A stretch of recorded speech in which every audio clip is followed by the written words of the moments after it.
నెల్లూరు జిల్లా టీడీపీ మహానాడుకు వేదిక కానుంది.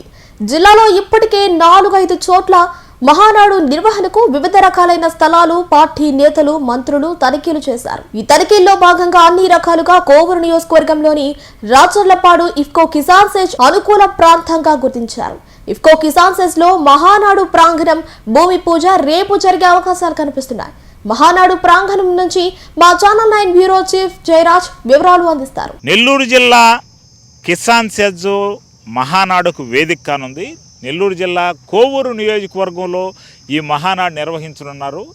నెల్లూరు జిల్లాలో దాదాపు మహానాడు నిర్వహించాలని టీడీపీ ఏర్పాట్లు చేయాలని నిర్ణయించిన తర్వాత 4 ప్రాంతాలు దాదాపుగా పరిశీలించారు. ఇఫ్కో కిసాన్ సెజ్ అంటే ప్రజెంట్ మనం ఉన్న ప్రాంతం, అదేవిధంగా నారాయణ మెడికల్ కాలేజ్, అదేవిధంగా నేషనల్ హైవే పక్కనే నెల్లూరు రూరల్లో మరో ప్రాంతాన్ని, అదేవిధంగా మరో ప్రాంతమైన పొదలకూరు ఏరియాలో ఒక ప్రాంతాన్ని పరిశీలించారు. ఈ పరిశీలించిన దానిలో అన్నిటికంటే సూటబుల్ ప్లేస్, మహానాడుకి ఎంతమంది వచ్చినా మింగేయగలిగింది, మహానాడుకి ఎన్ని వెహికల్స్ వచ్చినా కానీ బరాయించగలిగిన ఒకే ఒక్క సూటబుల్ ప్లేస్గా ప్రస్తుతం ఇఫ్కో కిసాన్ సెజ్ కేటాయించబడ్డ భూముల్లో ఈ మహానాడు నిర్వహించాలని నిర్ణయం తీసుకున్నారు. ఈ నేపథ్యంలో కోవూరు నియోజకవర్గం దీనికి వేదిక కానుంది. మహానాడుకి ప్రస్తుతం కోవూరు నియోజకవర్గంలోని రాచర్లపాడు ఇఫ్కో కిసాన్ సెజ్ దగ్గర ప్రస్తుతం మనం ఉన్నాం. ఇదే మహానాడు ప్రాంగణం వేదిక కానుంది. ఈ మహానాడు ప్రాంగణం వేదిక కానున్న నేపథ్యంలో మహానాడు ఏర్పాట్లు చకచకా జరుగుతున్నాయి. భూమి పూజ కూడా జరిగే అవకాశం ఉంది. ఈ భూమి పూజ సందర్భంగా రాష్ట్రంలో నలుమూలల నుంచి నేతలు వచ్చే అవకాశాలు ఉన్నాయి. అదేవిధంగా జిల్లా నలుమూలల నుంచి నేతలు వచ్చే అవకాశాలు ఉన్నాయి. ఈ నేపథ్యంలో ప్రాథమికంగా కొంత ల్యాండ్ సదును చేయాలని తెలుగుదేశం పార్టీ నిర్ణయించింది. దీనిలో భాగంగా దాదాపు జేసీబీలు, ఇటాచీలు, అదేవిధంగా డోజర్లు, కొన్ని ట్రాక్టర్లను ఇక్కడ ఏర్పాటు చేసి జంగిల్ క్లియరెన్స్ పనులు ప్రారంభించారు. ఈ జంగిల్ క్లియరెన్స్ ప్రారంభించిన సందర్భంగా శరవేగంగా పనులు జరుగుతున్నాయి. ఇవాళ ఉదయం రాష్ట్ర పురపాలక శాఖ మంత్రి పొంగూరు నారాయణ, అదేవిధంగా వక్ఫ్ బోర్డు చైర్మన్ అబ్దుల్ అజీజ్ ఈ ప్రాంగణాన్ని పరిశీలించారు. అదేవిధంగా అధికార ప్రతినిధి కోటరెడ్డి గిరిధర్ రెడ్డి, అదేవిధంగా రాష్ట్ర water wash board chairman doctor Sivaprasad కూడా ఈ ప్రాంగణాన్ని పరిశీలించారు. గతంలో ఈ ప్రాంగణం ఎంపికైనప్పటి నుంచి ఇంతవరకు అధికారికంగా అయితే ఈ ప్రాంగణం ఎంపిక గురించి అయితే ఎవరు మాట్లాడడం లేదు.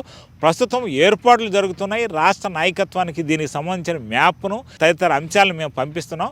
ఇది రాష్ట్ర కమిటీ నిర్ణయం తీసుకునే అవకాశాలు ఉంది. కేంద్ర కమిటీ నిర్ణయం తీసుకోవాల్సింది. అధిష్టానం నిర్ణయమే శిరోధార్యమని ప్రస్తుతం నాయకులు చెప్తున్నమాట.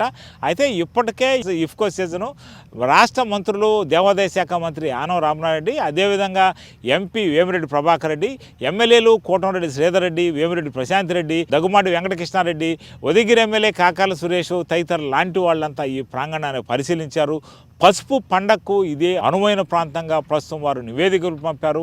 అదేవిధంగా రాష్ట్ర ముఖ్యమంత్రి ప్రోటోకాల్ పాటిస్తున్న అధికారులు సైతం ఈ ప్రాంగణాన్ని పరిశీలించారు. దీనికి సంబంధించిన మ్యాప్ కూడా సెట్ చేశారు. ఈ మ్యాప్ను చూసిన తర్వాత ఎక్కడ ఏమి ఏర్పాట్లు చేయాలని నిర్ణయం తీసుకునే అవకాశాలు ఉన్నాయి. ప్రస్తుతం దాదాపు 20 జేసీబీలు, డోజర్లు పనిచేస్తున్నాయి ఈ ప్రాంగణంలో.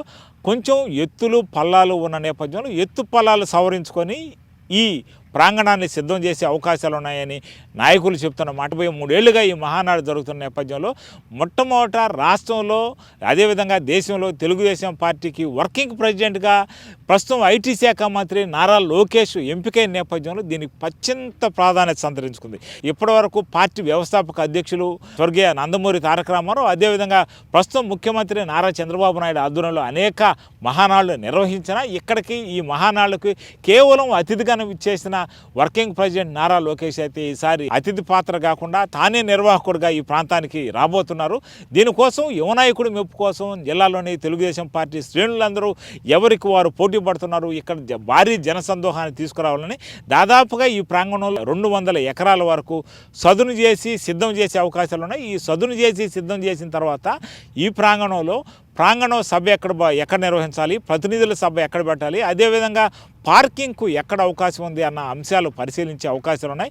ఈ పార్కింగ్ ప్లేస్ పరిశీలించిన తర్వాత, ఈ పార్కింగ్ చూసిన తర్వాత, ఈ పార్కింగు అదేవిధంగా ప్రతినిధుల సభ మొత్తం ఏర్పాట్లు అయిన తర్వాత దీనికి ఒక స్ట్రక్చర్ వచ్చే అవకాశం ఉంది. ఈ లోపల ఈ సదును ఏర్పాట్లు, అదేవిధంగా భూమి పూజ జరిగే అవకాశం ఉంది. 28 నుంచి మహానాడు ప్రతినిధుల సభ జరుగుతున్న నేపథ్యంలో ఇప్పటికైతే ఏర్పాట్లు చకచకా జరుగుతున్నాయి. ఇది ప్రాథమిక సమాచారం మాత్రమే.